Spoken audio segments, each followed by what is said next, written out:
Hello friends, welcome to my YouTube channel on agri guidance. तो आज हम लोग देखेंगे क्लास 11th का जो हमारा जो ये लेक्चर का जो एमसीक्यू है, जो मॉक टेस्ट है, उसका जो टेस्ट सीरीज चल रहा है, उसका ये 5वां लेक्चर है और चैप्टर भी कौन सा है? 5वां चैप्टर है। ठीक है, तो इसमें हम लोग क्या क्या देखेंगे? जितने भी सारे इसमें जितने भी सारे एमसीक्यू जाएंगे, उन सारी चीज़ों को हम लोग क्या करेंगे, यहाँ पे डिस्कस करेंगे। ठीक है, तो आप लोग क्या करते हैं कि हम डेली वीडियो जो है अपलोड कर रहे हैं। ये थोड़ा सा चैप्टर में ज़्यादा क्वेश्चन हो रहा था, तो इसलिए आप लोगों को हम एक दिन टाइम भी दिए ताकि आप लोग जो अच्छी तरीके से ताकि चैप्टर को कंप्लीट करके आइए और यहाँ पर तब जो है जा कर के आप लोग मॉक टेस्ट दीजिए। ठीक है, तो यदि आप लोग सही से पूरा वीडियो नहीं देखते हैं और भाग चले जाते हैं, तो आप लोग को किसी प्रकार से भी क्या करना है कि वीडियो को स्किप नहीं करना है। यदि वीडियो स्लो हो जा रहा है तो आप क्या करें, इसको 1.5 गुना पर करके देख लें। ठीक है, या फिर 2 गुना पर करके देख लें। लेकिन जितने भी क्वेश्चन होता है, आप पूरे क्वेश्चन को अटेम्प्ट करने का कोशिश करें। लोग होता क्या है कि इन सब जितने भी चीज़ हैं वो उसका पूरा पूरा पूरा देखना नहीं चाहते हैं, लोग स्किप करके भाग जाते हैं। लेकिन यही क्वेश्चन यदि आपके एग्ज़ाम में आता है तो आपको लगेगा कि आउट ऑफ सिलेबस हो गया है। तो कोई भी क्वेश्चन जो भी एग्ज़ाम में पूछे जाते हैं वो आउट ऑफ एक दो क्वेश्चन को छोड़ करके आउट ऑफ सिलेबस नहीं होता है। तो आप लोग अच्छे से नहीं पढ़िएगा, अच्छे से नहीं देखिएगा, तो क्या होगा कि यही क्वेश्चन आपको जा करके भारी लगेगा कि ये क्या क्या पूछ दिया। तो आप लोग से अनुरोध है कि आप लोग वीडियो को क्या करें, पूरा देखें। उसके बाद क्या है कि ये सिर्फ मॉक टेस्ट ही नहीं है। यदि हमने जितने क्वेश्चन करवाए हैं, ठीक है, उतना क्वेश्चन भी कर लेते हैं आप लोग, उतना क्वेश्चन यदि आप लोग याद कर लेते हैं, तो क्या होगा कि आपसे बहुत ही कम चांस रहेगा कि किसी भी प्रकार का क्वेश्चन छूटेंगे। जितना हम डीपली आप लोगों के लिए क्वेश्चन पढ़ करके, हम भी पढ़ करके डेली आप लोगों के लिए क्वेश्चन बनाते हैं, तो जितना क्वेश्चन हम बना रहे हैं डीपली में, उतना यदि पढ़ लेंगे तो बहुत कम चांस बनता है कि किसी प्रकार का क्वेश्चन जो है आपका छूटेगा। लेकिन फिर भी ये जो मॉक टेस्ट है, ये जो एग्रीकल्चर का एमसीक्यूज़ का जो डेली हम लोग प्रैक्टिस करवा रहे हैं, वो जब भी आपको मज़ा आएगा मॉक टेस्ट देने में, एग्रीकल्चर का एमसीक्यू देने में, जब आप उस चैप्टर को अच्छी तरीक़ा से लाइन बाय लाइन अच्छी प्रकार से पढ़ेंगे, तभी जा कर के आपको मज़ा आएगा देने में और ज़्यादा से ज़्यादा आपके सवाल सही होंगे। तो आप ज़रूर कोशिश कीजिए कि आप लोग पढ़ करके आइए, तब जो है कि आप लोग मॉक टेस्ट दीजिए। ठीक है, और जैसा कि आप हमारे यूट्यूब चैनल पे बहुत सारे टॉपर्स के वीडियो भी देखे होंगे, तो वहाँ भी ये बात कही गई है कि पहले जा कर के आप लोग जो है 11 से बहुत सारे क्वेश्चन आते हैं। ठीक है, तो 11 से जो बहुत सारे क्वेश्चन आते हैं, ताकि आप लोगों से छूटे नहीं, इसीलिए हम भी डेली आप लोग के पढ़ के लिए जो मॉक टेस्ट तैयार करते हैं। और आप लोग अच्छे से मॉक टेस्ट दीजिए, पूरा का पूरा क्वेश्चन अटेम्प्ट कीजिए। जिसको नहीं आ रहा है क्वेश्चन, वो को कॉपी में राइट डाउन कीजिए। ठीक है, यदि किसी प्रकार का आपको मॉक टेस्ट देने में दिक्कत आ रहा है, तो उसको भी आप हम लोग को कमेंट में कर सकते हैं और हमको जवाब दिया जाएगा। ठीक है, और वीडियो को क्या कीजिए, वीडियो को आप लोग लास्ट तक देखिए। ठीक है, और लास्ट तक देखने में क्या होगा कि जब अगला चैप्टर कौन सा आने वाला है वो भी हम बताते हैं। ठीक है, डेली आपको सूचना दे दिया जाता है कि कल इस सब्जेक्ट से क्या रहेगा या इस चैप्टर से मॉक टेस्ट होने वाला रहेगा, तो वो आप पढ़ करके आएंगे, तब जो है आपको बहुत अच्छा लगेगा देने में भी, और बहुत ज़्यादा सारे सवाल भी आपके सही होंगे। तो इन चीज़ों का आप फॉलो ज़रूर करें। ठीक है, चलिए हम चलते हैं हम लोग अपना सीधे क्वेश्चन पे। ठीक है, तो एग्री गाइडेंस को फॉलो ज़रूर करें, सब्सक्राइब करें, बेल आइकन को दबाएं, ताकि जब भी मैं वीडियो अपलोड करूं तो जल्दी से जल्दी आप लोग क्या कर सकें, देख सकें। ठीक है, तो चलिए चलते हैं। हमारा जो ये पहला क्वेश्चन है, तो हमारा पहला क्वेश्चन क्या कह रहा है? तो हमारा पहला क्वेश्चन कह रहा है, किसी स्थान विशेष एवं समय पर वायुमंडलीय स्थिति को क्या कहते हैं? यदि आप लोगों ने क्वेश्चन को सही से पढ़ा होगा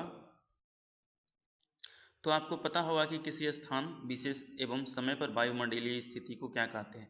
जब एक छोटे से इलाके में हम क्या करते हैं, वायुमंडलीय स्थिति को हम लेते हैं, जैसे कि आपका गांव का एरिया हो गया या आप किसी शहर में रहते हैं, तो उस क्षेत्र का जो इलाका होता है, किसी स्थान विशेष का जो क्षेत्र होता है, तो उसको क्या कहते हैं? आप लोग बताइए कि इसमें जो है कौन सा ऑप्शन सही होगा। ठीक है, आपका ऑप्शन 1 है जलवायु, ऑप्शन 2 है आपका मौसम, ऑप्शन है दोनों। ये डबल बार लिखा गया तो इसको कंसिडर नहीं किए, और चौथा है आपका वायुमंडल। तो आप लोग बताइए कि इसमें जो है कौन सा आंसर सही होगा। ठीक है, आंसर 1 सही होगा। ठीक है,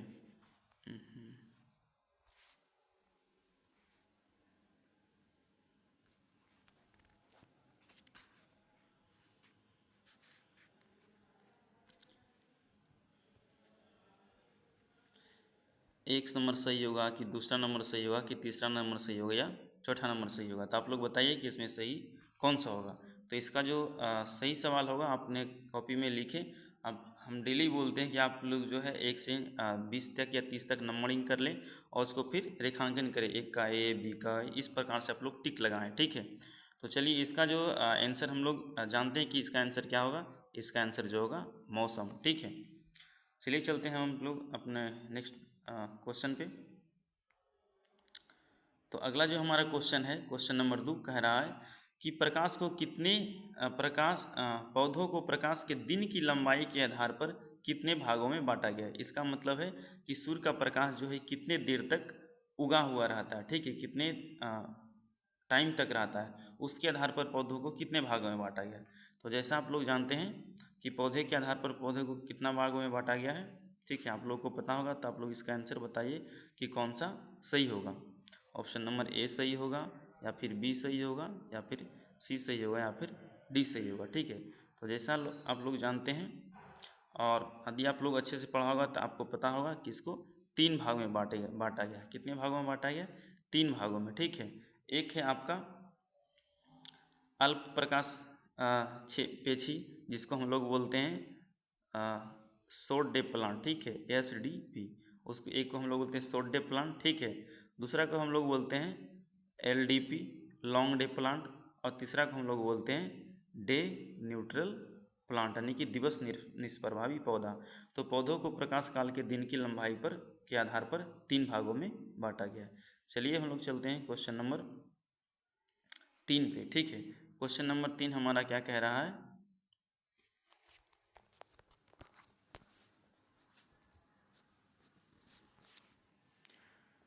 तो क्वेश्चन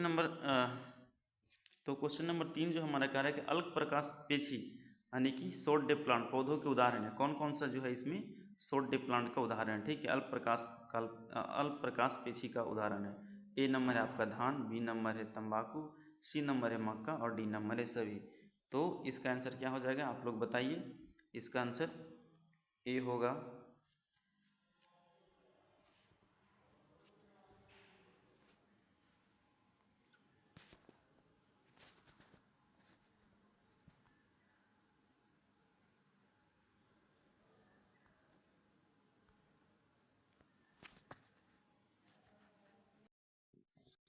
तो आप लोग बताइए कि इसका उदाहरण जो है कौन सा होगा। शॉर्ट डे प्लांट का उदाहरण क्या होगा। SDP। ठीक है, इसको बोलते हैं शॉर्ट डे प्लांट या अल्प प्रकाश पेशी प्लांट। ठीक है, तो इसका आंसर क्या होगा, आप लोग बताइए। ए सही होगा, बी सही होगा, या सी सही होगा, या फिर डी सही होगा। धान सही होगा कि तंबाकू सही होगा, या फिर मक्का सही होगा, या सभी। तो इसमें जो है इसका आंसर जो क्या हो जाएगा, इसका आंसर होगा सभी। इसमें जो जितने भी आप लोग को दिख रहे हैं धान, तंबाकू, मक्का, ये सभी क्या है, SDP प्लांट है, शॉर्ट डे प्लांट है। ठीक है, चलिए हम लोग चलते हैं क्वेश्चन नंबर 4 पे। क्वेश्चन नंबर 4 हमारा क्या कह रहा है। क्वेश्चन नंबर 4 के अल्प प्रकाश पेशी पौधों के पुष्प को विकसित होने के लिए कितने प्रकाश काल, यहाँ पे जो है कल लिखा गया लेकिन यहाँ पे क्या होगा, काल होगा। कितने प्रकाश काल की अवधि की ज़रूरत होती है। ठीक है, तो ये बहुत ही मोस्ट इम्पोर्टेंट क्वेश्चन बनता है। ठीक है, ये और ये पूछने जाने की संभावना भी थोड़ा सा ज़्यादा बनती है। ठीक है, तो इसका आप लोग बताइए कि इसका आंसर क्या होगा। 8 घंटा होगा, 10 घंटा होगा, 12 घंटा होगा, या 14 घंटा होगा। तो इसका आंसर क्या सही होगा। ए सही होगा, बी सही होगा, सी सही होगा, या फिर डी सही होगा। तो इसका जो आंसर सही होगा उसका कौन सा आंसर सही होगा, तो इसका सही होगा आंसर आंसर नंबर बी, अल्प प्रकाशक्षेपी जो शॉर्ट डे प्लांट होते हैं। ठीक है, जो SDP जिनको बोलते हैं। ठीक है, शॉर्ट डे प्लांट। तो शॉर्ट डे प्लांट के लिए कम से कम कितना चाहिए, 10 घंटा चाहिए। ठीक है, 10 घंटा से ज़्यादा या 10 घंटा से कम होगा तो पुष्प के विकास पे क्या होगा कि बुरा प्रभाव पड़ेगा। ठीक है, चलिए हम लोग चलते हैं क्वेश्चन नंबर 5 पे। क्वेश्चन नंबर हमारा क्या कह रहा है कि दिवस निष्प्रवाही पौधा के कौन कौन सा उदाहरण है। तो आप लोग बताइए कि इनमें से जो है कौन कौन सा पौधा जो है दिवस निष्प्रवाही पौधे के उदाहरण है। ठीक है, दिवस निष्प्रवाही प्रभावी पौधा कौन है? कपास है, सूर्यमुखी है, धान की बौनी किस्म है, या फिर सभी। ठीक है, तो आप लोग इसमें बताइए कि इसका आंसर सही कौन होगा। ए कपास, बी सूर्यमुखी सही होगा, धान की बौनी किस्म सही होगा, या फिर सभी इसमें होगा। तो इसका जो उदाहरण होगा वो कौन सा होगा? इसका जो आंसर होगा वो हो जाएगा आपका ऑप्शन नंबर 4 सभी। धान जो है क्या है? शॉर्ट डे प्लांट है। धान जो कैसा है? धान आपका कैसा है? SDP प्लांट है। ठीक है, धान कैसा SDP प्लांट है। ठीक है, शॉर्ट डे प्लांट है। ठीक है, लेकिन आपको धान की बौनी किस्म बोलेगा। ठीक है, जो धान का बौना किस्म है वो कैसे किस प्रकार का है? वो दिवस निष्प्रभावी पौधा है। ठीक है, कपास, सूर्यमुखी, धान जो है ये सब क्या है? दिवस निष्प्रभावी पौधा है। और भी बहुत सारे पौधे होते हैं, जैसे कि टमाटर हो गया। ठीक है, ये भी दिवस निष्प्रभावी पौधा है। उसके बाद आपका फल में जो है अमरूद हो गया, ये भी दिवस निष्प्रभावी पौधा है। आम हो गया, पपीता हो गया, ये सारे क्या है? दिवस निष्प्रभावी पौधा है। उसके बाद और भी बहुत सारे जो है दिवस निष्प्रभावी पौधे के उदाहरण होते हैं, जैसे कि आपका बैगन हो गया, ये भी क्या है? दिवस निष्प्रभावी पौधा है। काउपी हो गया, ठीक है, जिसको लोबिया बोड़ा बोलते हैं। उसके बाद जो है आपका ओकरा हो गया, जिसको भिंडी बोलते थे। ये सभी क्या है? दिवस निष्प्रभावी पौधे के उदाहरण है। ठीक है, चलते हैं क्वेश्चन नंबर 6 पे। क्वेश्चन नंबर 6 हमारा क्या कह रहा है कि जिन क्षेत्रों में बरसात कम होती है उस क्षेत्र में कौन सा फसल उगाते हैं। ठीक है, जिसमें बरसात कम होगा तो वहाँ पर उस प्रकार के फसल उगाएंगे जिसको कि कम पानी की ज़रूरत होती है। तो बताइए कम पानी की ज़रूरत इसमें किन किन फसलों की होगी? आपका 1 नंबर है ज्वार, बी नंबर है बाजरा, सी नंबर है रागी, और 4 नंबर है आपका सभी। तो आप लोग बताइए कौन सा इसमें जो है उत्तर सही होगा। ऑप्शन ए सही होगा, या ऑप्शन बी सही होगा, ऑप्शन सी सही होगा, ऑप्शन डी सही होगा। तो इसका जो सही उत्तर होगा वो क्या हो जाएगा? इसमें से सही। ये सभी जो है मोटे अनाज की गिनती में आते हैं, और मोटे अनाज जो है जिस क्षेत्र में वर्षा कम होती है उस क्षेत्र में लगाए जाते हैं। ठीक है, चलते हैं क्वेश्चन नंबर 7 पे। क्वेश्चन नंबर हमारा 7 क्या कह रहा है? किस चक्रवात का व्यास सैकड़ों किलोमीटर से अधिक होता है? इसी प्रकार का जो है क्वेश्चन आप लोगों को पूछेगा जो है BCC में। तो बहुत सारे जो लोग नहीं पढ़े होंगे वो बोलेंगे कि क्वेश्चन जो आउट ऑफ सिलेबस हो गया। क्वेश्चन आउट ऑफ सिलेबस नहीं रहता है। ठीक है, तो इसका आप लोग बताइए कि कौन सा चक्रवात का जो व्यास वो सैकड़ों किलोमीटर तक होता है।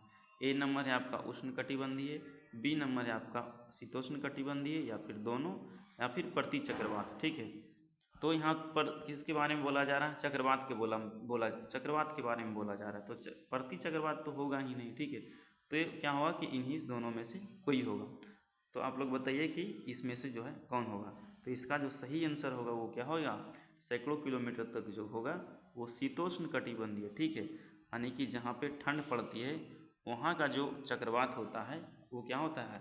बहुत बड़ा होता है। ठीक है, सैकड़ों किलोमीटर लंबा होता है। ठीक है, उसके बाद चलिए चलते हैं हम लोग क्वेश्चन नंबर 8 पे। क्वेश्चन नंबर हमारा 8 क्या कह रहा है कि वर्तमान में कितने वेधशालाएँ कार्य कर रही है? तो वर्तमान समय में कुल कितनी वेधशालाएँ कार्य कर रही है? तो वर्तमान समय आप लोग बताइए कि कितनी वेधशालाएँ जो है काम कर रही है। वेधशालाएँ को हम लोग बोलते हैं ऑब्जर्वेटरी। ठीक है, जहाँ से मौसम का अनुमान लगाया जाता है उसी को हम लोग क्या बोलते हैं? वेधशालाएँ बोलते हैं, या फिर ऑब्जर्वेटरी बोलते हैं। ठीक है, तो बताइए कि विदेश में कितने काम कर रहे हैं। ठीक है, तो ए नंबर है आपका 125, बी नंबर है 150, और 103 नंबर 180, और 4 नंबर है आपका 700। तो इसका सही आंसर क्या होगा आप लोग बताइए। तो इसका सही आंसर जो होगा वो होगा 125। वर्तमान में अभी कुल कितने ऑब्जर्वेटरीज है? तो 125 है। ठीक है, और मौसम पूर्वानुमान के लिए जो है वेधशाला का प्रयोग किया जाता है ताकि मौसम का पूर्वानुमान लगाया जा सके। ठीक है, और किसानों को चेतावनी दिया जा सके। चलिए हम लोग चलते हैं क्वेश्चन नंबर 9 पे। क्वेश्चन नंबर 9 हमारा क्या कह रहा है कि भारतीय मौसम विज्ञान विभाग की स्थापना कब हुई? ये बहुत ही महत्वपूर्ण क्वेश्चन है और इससे सवाल जो है पूछे जाने की संभावना बनती है। तो आप लोग इसका डेट जो है ज़रूर याद रखें, क्योंकि ये आपका सिलेबस में जो है NCERT में दिया हुआ है, तो ये बहुत ही महत्वपूर्ण है। ठीक है, ए नंबर है आपका 1880, 1901, 1975 और 1900 29। तो आप लोग बताइए कि इंडियन मेट्रोलॉजिकल डिपार्टमेंट की स्थापना जो है कब हुई। ठीक है, तो इसका जो सही आंसर होगा वो क्या हो जाएगा, इसका सही आंसर जो होगा सी आपका 1975। 1975 जो होगा इसका क्या होगा, इसका सही आंसर होगा। इंडियन मेट्रोलॉजिकल डिपार्टमेंट की स्थापना कब हुई, तो 1975 में हुई, 1975 में है। उसके बाद चलिए हम लोग चलते हैं क्वेश्चन नंबर 10 पे। ठीक है, क्वेश्चन नंबर 10 कह रहा है कि भारतीय मौसम विज्ञान विभाग कहाँ स्थित है। ठीक है, तो आप लोग को बताना है कि इंडियन मेट्रोलॉजिकल डिपार्टमेंट कहाँ सिचुएटेड है। ठीक है, where is situated Indian meteorological department. ठीक है, तो आप लोग को बताना है क्वेश्चन नंबर 10 का आंसर क्या होगा। तो क्वेश्चन नंबर आप लोग बताइए, ए नंबर है पंजाब, बी नंबर है न्यू दिल्ली, और सी नंबर है राजस्थान, और 4 नंबर में पुणे। तो इसका सही उत्तर क्या हो जाएगा, इसका सही उत्तर हो जाएगा पुणे महाराष्ट्र। तो इंडियन मेट्रोलॉजिकल डिपार्टमेंट भारतीय मौसम विज्ञान विभाग कहाँ स्थित है, तो पुणे महाराष्ट्र में स्थित है।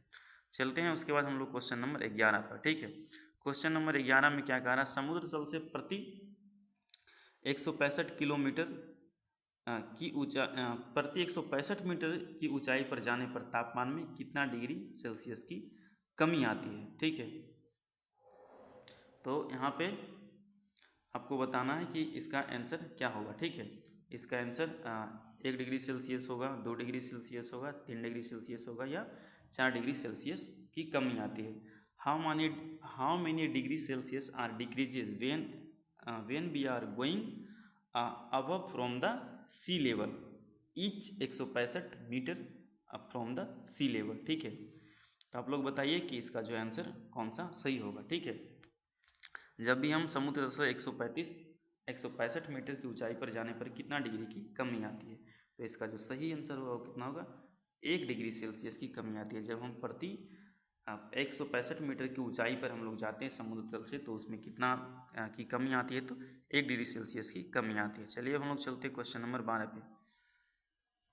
क्वेश्चन नंबर 12 हमारा क्या कह रहा है कि प्रति चक्रवात में अधिकतम दबाव किस ओर होता है। ठीक है, यानी कि एंटी साइक्लोन में जो प्रेशर होता है वो किस ओर ज़्यादा होता है। ठीक है, सेंटर की ओर ज़्यादा होता है कि आउटर पार्ट में ज़्यादा होता है कि सभी दिशाओं में समान होता है। तो इसका आंसर क्या होगा, केंद्र की ओर होगा, केंद्र की बाहर की ओर होगा, सभी ओर होगा, या फिर इनमें से सारा ऑप्शन सही है। ठीक है, तो आप लोग बताइए, तो इसका जो सही आंसर होगा वो क्या होगा कि प्रति चक्रवात जो एंटी साइक्लोन होता है उसमें प्रेशर कहाँ पे अधिक पड़ता है, तो केंद्र की ओर ज़्यादा प्रेशर पड़ता है। ठीक है,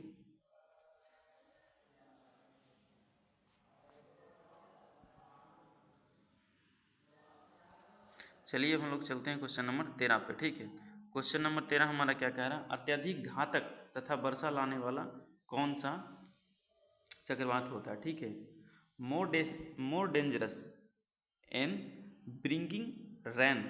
ठीक है, मोर डेंजरस एंड ब्रिंगिंग रैन जो लाता है वो कौन सा चक्रवात होता है। ठीक है, which cyclone is more dangerous and for bringing rainfall. तो उसका जो आप बताइए इसका आंसर कौन सा सही होगा। 1 नंबर उष्णकटिबंधीय, बी नंबर शीतोष्ण कटिबंधीय, सी नंबर जो है दोनों, और डी नंबर जो है प्रति चक्रवात। ठीक है, तो आप लोग इसका आंसर कीजिए। तो इसका सही आंसर क्या हो जाएगा, इसका सही आंसर जो होगा उष्णकटिबंधीय। उष्णकटिबंधीय चक्रवात जो होता है क्या होता है, बहुत ही घातक होता है और वर्षा लाने वाला होता है। ठीक है, और ये 1 से या 10 से लेकर के 100 किलोमीटर तक ही सीमित रहता है। ठीक है, लेकिन जो शीतोष्ण कटिबंधीय होता है सैकड़ों या हजारों किलोमीटर तक में आता है। ठीक है, चलिए हम लोग चलते हैं क्वेश्चन नंबर 14 पे। क्वेश्चन नंबर 14 कह रहा है कि वायुदाब किस यंत्र से मापा जाता है। विच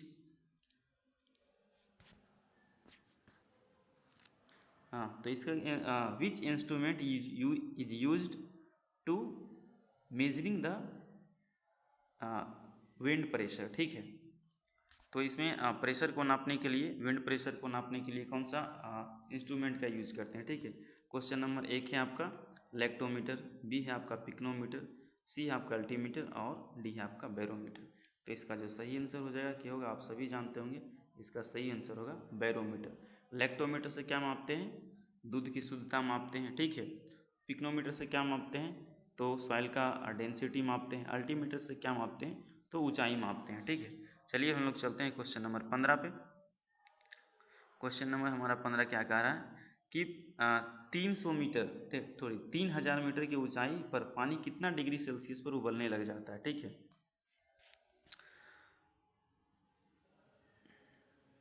तो आप लोग इसका आंसर बताइए कि इसका आंसर कौन सा होगा। ऑप्शन नंबर ए है आपका 100 डिग्री सेल्सियस, उसके बाद है 105 डिग्री सेल्सियस, 95.5 डिग्री सेल्सियस और 88 degree Celsius. When we are going 300 meter above from the sea level, the boiling then the boiling point of water will be। तो इसका आप लोग आंसर करना है। तो इसका जो सही आंसर होगा इसका सही आंसर क्या हो जाएगा, इसका सही आंसर होगा 95.5 डिग्री सेल्सियस। इसका सही आंसर क्या होगा, 95.5 डिग्री सेल्सियस। और इसी कारण जो होता है कि हम लोग पहाड़ों पर जब खाना बनाते हैं उसी जगह पे, तो क्या होता है कि चावल पकने में ज़्यादा देरी लगती है। ठीक है, क्योंकि प्रेशर कम हो जाता है। ठीक है, चलिए अब हम लोग चलते हैं क्वेश्चन नंबर 16 पे। क्वेश्चन नंबर 16 हमारा क्या कह रहा है,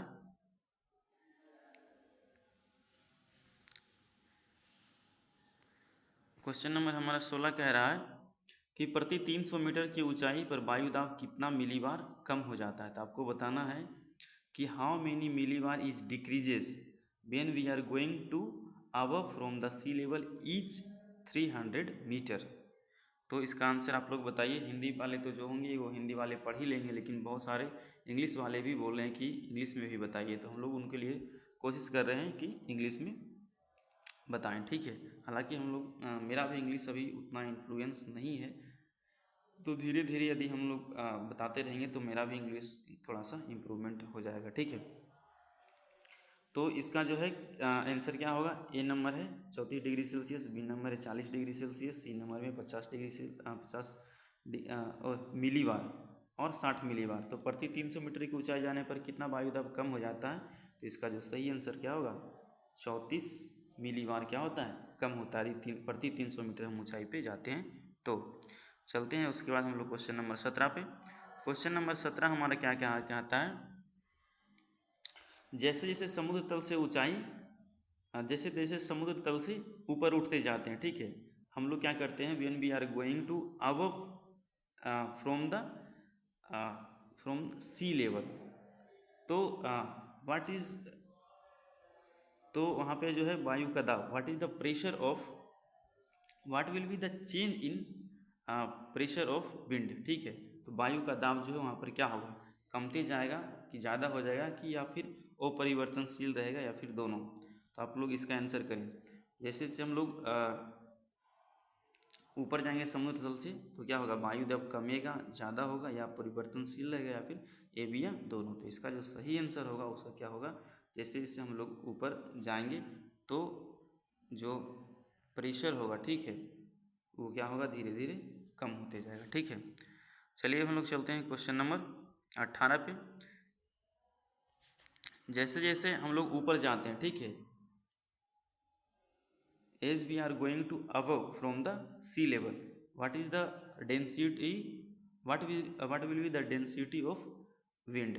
तो जो विंड की जो डेंसिटी होगी वो क्या होती जाएगी, सघन होती जाएगी, ठीक है, या फिर विरल होती जाएगी, या फिर परिवर्तनशील रहेगी, या फिर दोनों। तो इसका सही आंसर क्या हो जाएगा कि जैसे जैसे हम लोग ऊंचाई पे जाते हैं तो क्या हो जाती है कि जो वायु रहती है, ठीक है, वो क्या होती जाएगी, थीन होती जाएगी। ठीक है, जो एयर रहता है वो क्या होगा, थीन होता जाएगा। ठीक है, तो क्या हो जाएगा इसका सही उत्तर क्या हो जाएगा, इसका सही उत्तर होगा 2, विरल होती जाती है, मतलब थीन हो जाती है, सघन मतलब डेंस। ठीक है, चलिए हम लोग चलते हैं क्वेश्चन नंबर 19 पे।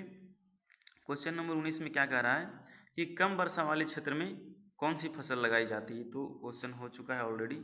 तो क्वेश्चन नंबर हम लोग देखेंगे 20 देखेंगे, वायुमंडल में अधिक आर्द्रता होने पर पौधे के बाष्पोत्सर्जन पर क्या प्रभाव पड़ेगा। What will be the effect on the plant when the humidity in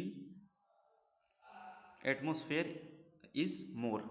ठीक है, जब वायुमंडल में क्या होगा कि आर्द्रता अधिक रहेगी तो बाष्पोत्सर्जन पर क्या प्रभाव पड़ेगा। What will be the effect on plant when the atmospheric humidity is more. तो क्या होगा, काम जाता है मतलब कम जाता है, ठीक है, काम जाता है नहीं होगा, कम जाता है, ठीक है। तो बाष्पोत्सर्जन क्या होगा, मतलब जो ट्रांसपायरेशन होगा, what will be the effect of transpiration on the plant, ठीक है, when the relative humidity is more in atmosphere. तो क्या होगा, बाष्पोत्सर्जन कम जाएगा या बाष्पोत्सर्जन बढ़ जाएगा या फिर और परिवर्तनशील रहेगा या फिर सभी होगा। तो इसमें से आपको बताना है कि इसका कौन आंसर सही होगा। तो इसका जो सही आंसर होगा क्या होगा कि बाष्पोत्सर्जन जो दर होगा, ठीक है, जो रेट ऑफ ट्रांसपायरेशन होगा वो क्या होगा कि घट जाएगा। जब वायुमंडल में पानी रहेगा तो बाष्पोत्सर्जन क्या होगा, कम जाएगा। अब बहुत ज़्यादा जहाँ पे सूखा पड़ रहा है तो वहाँ क्या होगा कि ट्रांसपायरेशन होगा, प्लांट से जो भाप बन के जो पानी वायुमंडल में जाएगा वहाँ पे क्या होगा, ज़्यादा गर्मी के कारण क्या होगा कि ज़्यादा मतलब बाष्पोत्सर्जन होगा। जब कम गर्मी होगा तो कम बाष्पोत्सर्जन होगा, ठीक है। चलिए हम लोग चलते हैं क्वेश्चन नंबर 21 पे। ओसांग पर अपेक्षित आर्द्रता कितनी प्रतिशत होती है, ठीक है। आप तो पाते हैं what is the relative humidity on due point, ठीक है। तो ओसांग पर इसको बोलते हैं ड्यू पॉइंट। तो ड्यू पॉइंट पर जो रिलेटिव ह्यूमिडिटी होती है वो कितनी प्रतिशत होती है, आपको ये बताना है। तो क्वेश्चन नंबर एक है 100%, बी है 90% और सी है 100% और सी है 150%। तो बताइए आप लोग कि इसमें जो है कितना प्रतिशत जो है अपेक्षित आर्द्रता या रिलेटिव ह्यूमिडिटी होगी। तो ओसांग पर यानी कि ओस के रूप में जो है पानी कब जम जाते हैं, जब बहुत ज़्यादा ठंडी होती है। जब रिलेटिव ह्यूमिडिटी 100% होता है तब जो होता है क्या होता है, ओस पड़ता है, ठीक है।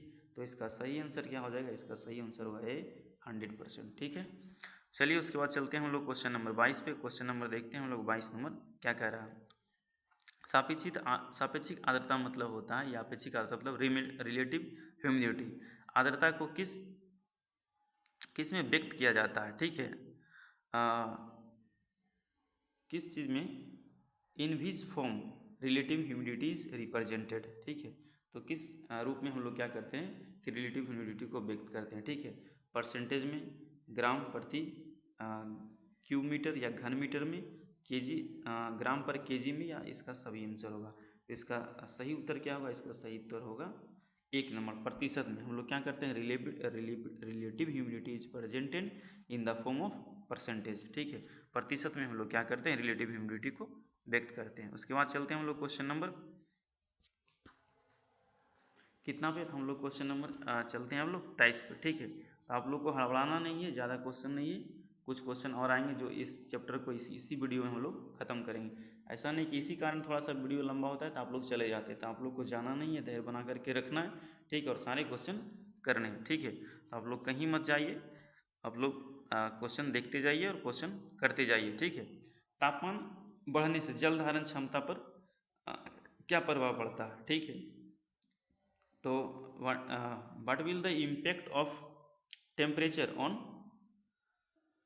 वाटर होल्डिंग कैपेसिटी, ठीक है। What will the effect of temperature on the water holding capacity. तो वाटर होल्डिंग कैपेसिटी पर क्या प्रभाव पड़ेगा या फिर क्या प्रभाव पड़ता है, ठीक है।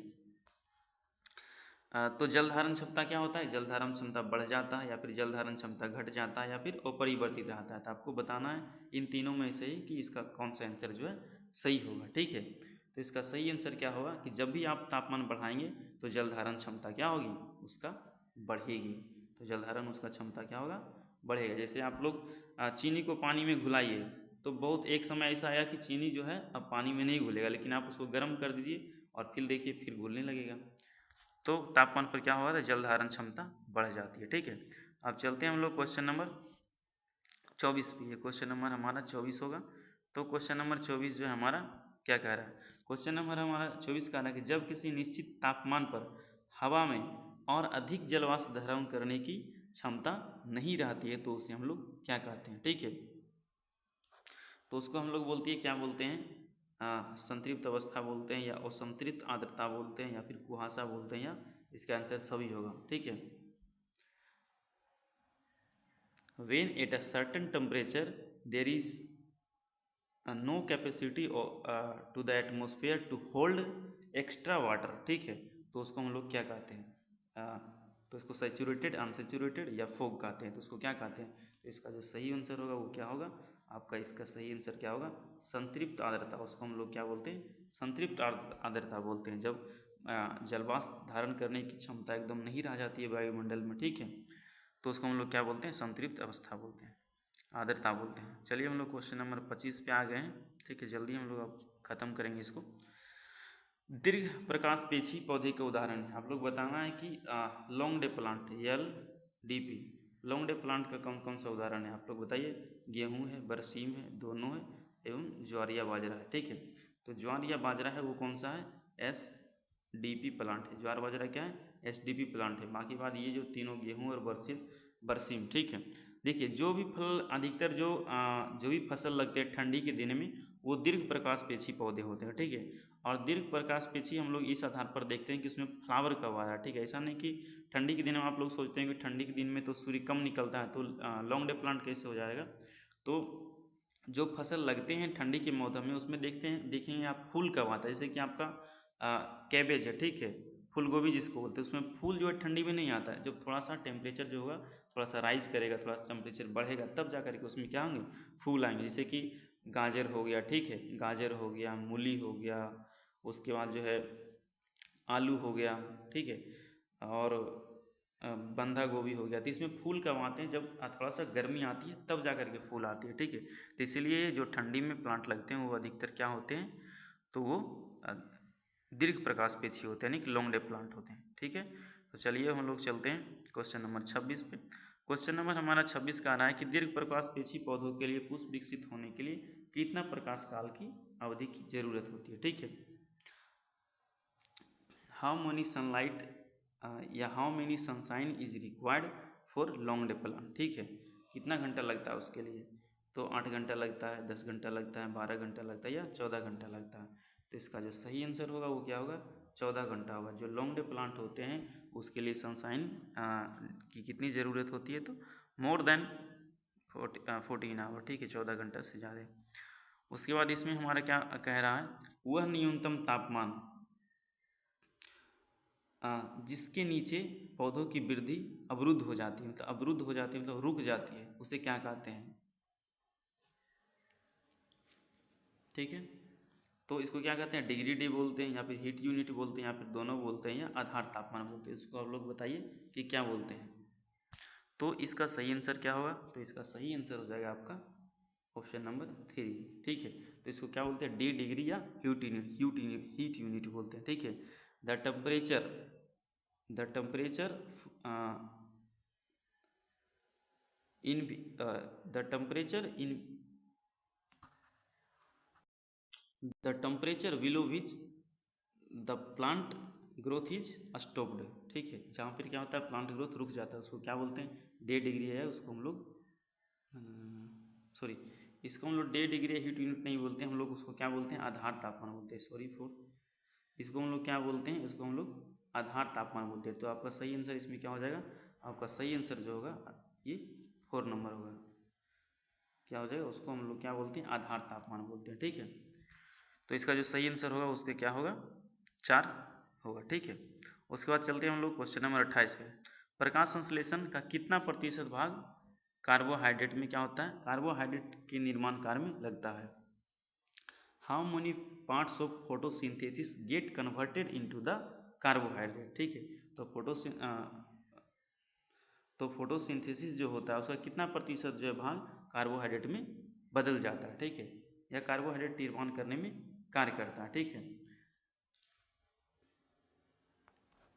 तो इसका सही आंसर क्या होगा आप लोग बताइए, 2% होगा, 3% होगा, 4% होगा, अच्छा सॉरी, तो आप लोग बताइए कि 2% होगा, 3% होगा या 4% होगा। तो इसका जो सही आंसर क्या होगा, क्या होगा, 2% होगा। चलिए हम लोग चलते हैं क्वेश्चन नंबर 29 पे।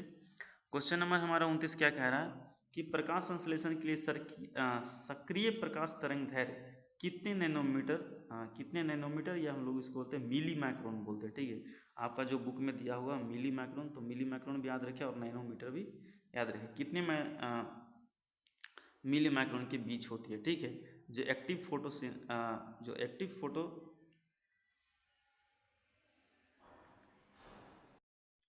तो जो प्रकाश संश्लेषण के लिए, फोटोसिंथेसिस के लिए, ठीक है, जो एक्टिव वेवलेंथ होती है वो कितनी होती है? तो आप लोग बताइए, 400 से 750, 100 से 400, 400 से 1000 या फिर 1000 से 3000। इसका जो सही आंसर होगा वो क्या हो जाएगा? इसका जो सही आंसर होगा वो आपका आंसर नंबर, उत्तर नंबर 1 होगा, ठीक है।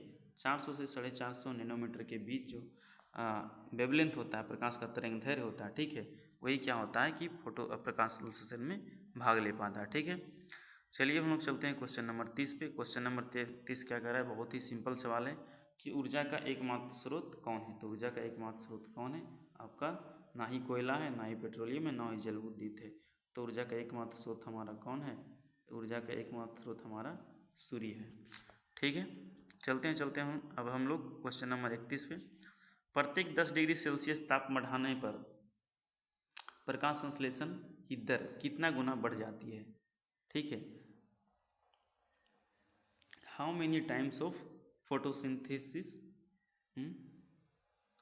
How many times of photosynthesis increase when will be increase is 10 degree Celsius.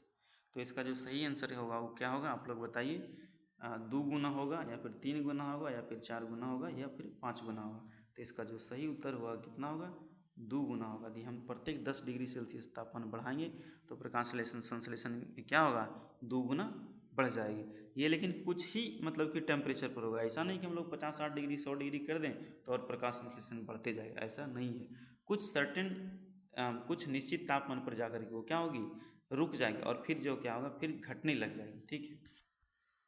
चलिए हम लोग चलते हैं क्वेश्चन नंबर हमारा 32 पे। क्वेश्चन नंबर हमारा 32 क्या कह रहा है? तो क्वेश्चन नंबर हमारा 32 कह रहा है कि कितना डिग्री सेल्सियस से अधिक तापमान होने पर पौधों के परागण पर प्रतिकूल प्रभाव पड़ता है? तो आप लोग बताइए कि कितना डिग्री सेल्सियस से अधिक होने पर, ठीक है, how many degree Celsius is harmful for the pollen of the plant, ठीक है। तो कितना डिग्री सेल्सियस पर इंक्रीज होने पर जो है कि पोलन पर गलत प्रभाव पड़ेगा, ठीक है। लोग बताइए, 28 डिग्री सेल्सियस, ठीक है, 28 डिग्री सेल्सियस, या फिर 35 डिग्री सेल्सियस, या फिर 45, या फिर 32 डिग्री सेल्सियस। तो इसका सही आंसर जो होगा वो कितना होगा?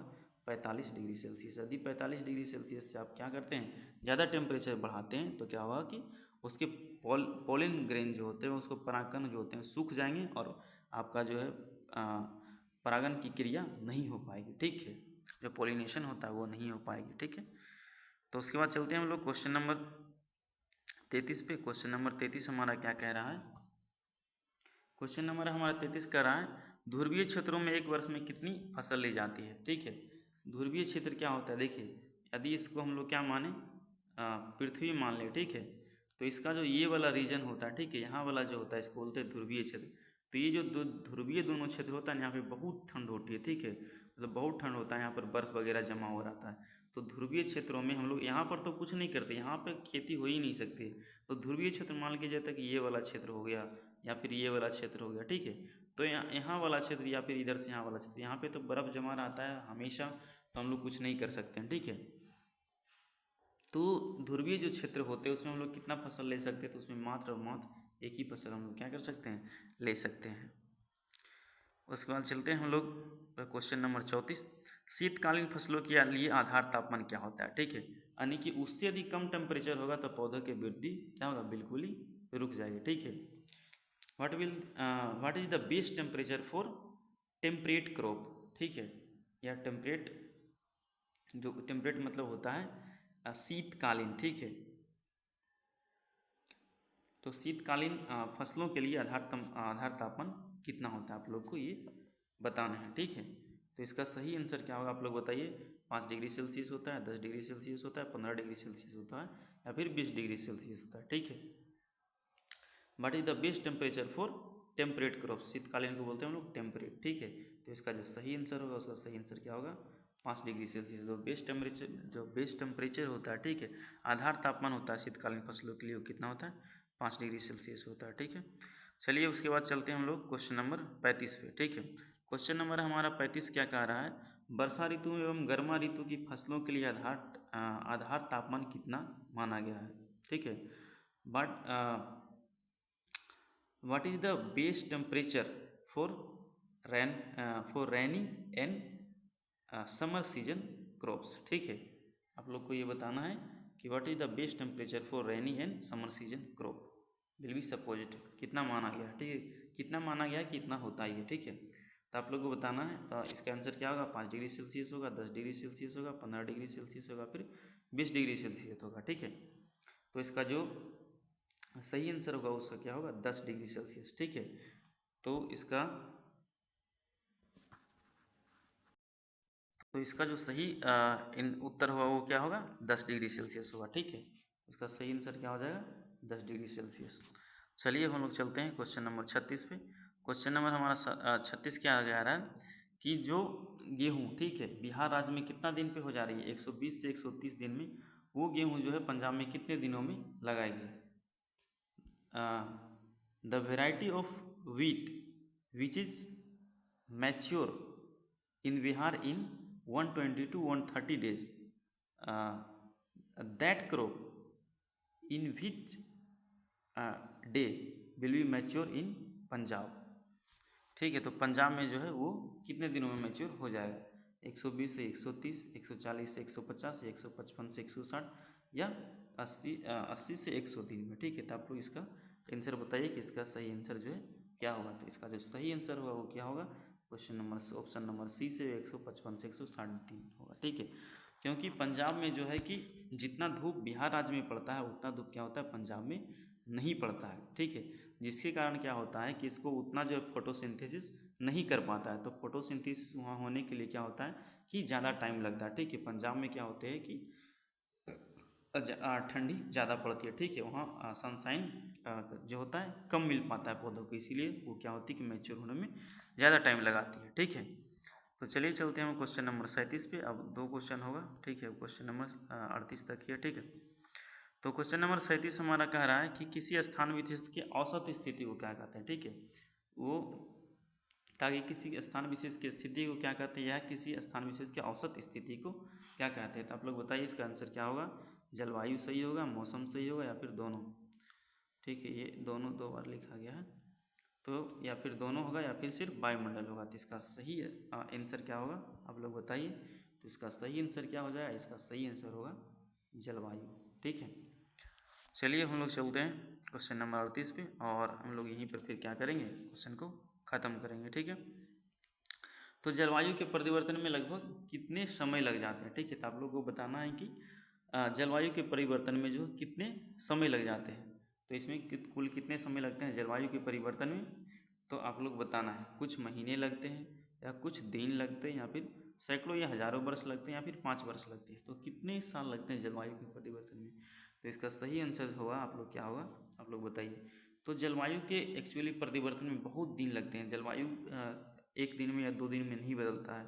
जो एक दिन में 2 दिन में वर्षा आ रहा है, तूफान आ रहा है, गर्मी बहुत ज़्यादा हो रहा है, ठंडी पड़ रही है, तो वो सब क्या आते हैं, मौसम में आते हैं। लेकिन जलवायु के परिवर्तन में क्या होते हैं, सैकड़ों या हज़ारों वर्ष लग जाता है। जैसे कि राजस्थान में बहुत दिनों से क्या होगा, रेगिस्तान ही रेगिस्तान है, उसका जलवायु क्या है, गर्म है। वो अभी तक बदला है क्या, बहुत सारे हज़ारों साल हो गए, लेकिन अभी किसी प्रकार का परिवर्तन नहीं है। और जो है धीरे धीरे वहाँ का तापमान जो है बढ़ता ही जा रहा है। तो उसको क्या होता है कि होने में बहुत, जलवायु के परिवर्तन में सैकड़ों या हज़ारों वर्ष लग जाता है। ठीक है, तो अगला जो हमारा मॉक टेस्ट होगा। ठीक है, जो अगला जो हमारा मॉक टेस्ट होगा वो 1.6, 1.7, और इसमें हम लोग शायद 3 चैप्टर को हम लोग क्या करेंगे, इंक्लूड करेंगे। ठीक है, जिसमें से आपका जो है 3 क्वेश्चन, 30 क्वेश्चन लगभग क्या होगा, 30 क्वेश्चन रहेंगे। तो अगला से आप जो है 2 चैप्टर ही इसमें इंक्लूड करने वाले हैं। ठीक है, तो क्वेश्चन नंबर जो चैप्टर नंबर 1.6 है, ठीक है, या फिर चैप्टर नंबर 6 और चैप्टर नंबर 7, कल जो हमारा इस पर जो वीडियो आएगा, ठीक है, उसमें जो है चैप्टर नंबर 6 और चैप्टर नंबर 7 दोनों मिक्स रहेगा।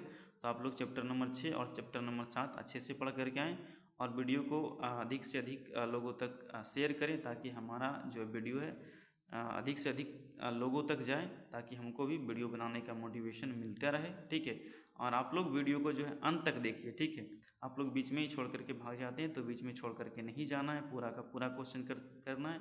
और यदि इतना क्वेश्चन आप लोग कर लेते हैं तो